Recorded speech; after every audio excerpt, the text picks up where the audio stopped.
앞으로는 음주운전을 하다 사람을 사망케 한 경우 죄질에 따라 징역 12년 이상까지도 처해질 수 있도록 하는 등 위험 운전 처벌이 현행보다 크게 강화됩니다. 앵커 브리핑입니다.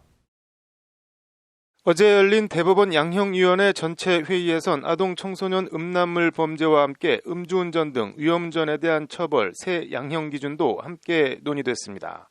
회의에서 양형위는 별도의 위험운전 교통사고 유형을 신설해 종전 일반 교통사고보다 강하게 처벌하기로 형량 범위를 높였습니다. 음주 등 위험한 상태로 운전을 하다 사고를 낸 경우 일반 교통사고와 분리해 별도의 범죄 유형으로 훨씬 무겁게 처벌하겠다는 취지입니다. 양형기준 수정안에 따르면 음주운전 등으로 사망사고를 낸 위험운전 치사죄의 기본 양형은 징역 2년에서 5년입니다.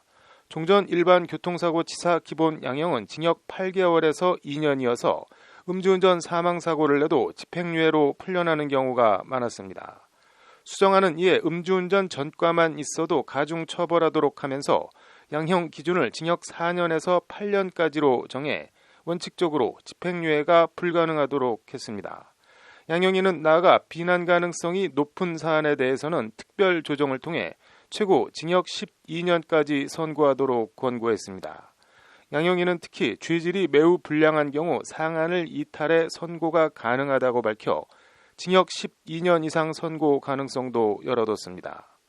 음주운전 등 위험한 운전으로 사람을 다치게 한 위험운전 치상죄의 경우엔 기본을 징역 10개월에서 2년 6개월로, 가중 영역은 징역 2년에서 징역 5년으로 각각 높였습니다. 특별 가중 처벌의 경우엔 징역 7년 6개월까지 선고하도록 권고했습니다. 특별 가중 처벌되는 경우는 중상해 발생, 위법성이 중한 경우, 난폭운전, 동종 누범 등이 포함됐습니다. 교통사고를 내고 도주한 경우에도 일부 형량 범위를 상향해 엄정한 양형을 권고했습니다. 수정된 양형 기준은 오는 7월 1일부터 시행될 예정입니다.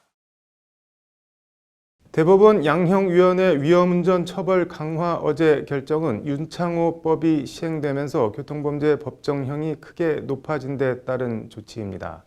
양형위는 아동 청소년 음란물 범죄 새 양형 기준에 대해선 다음 달 18일 전체 회의를 다시 열고 이날 형량 범위와 양형 인자, 집행유예 기준 등을 정하기로 했습니다.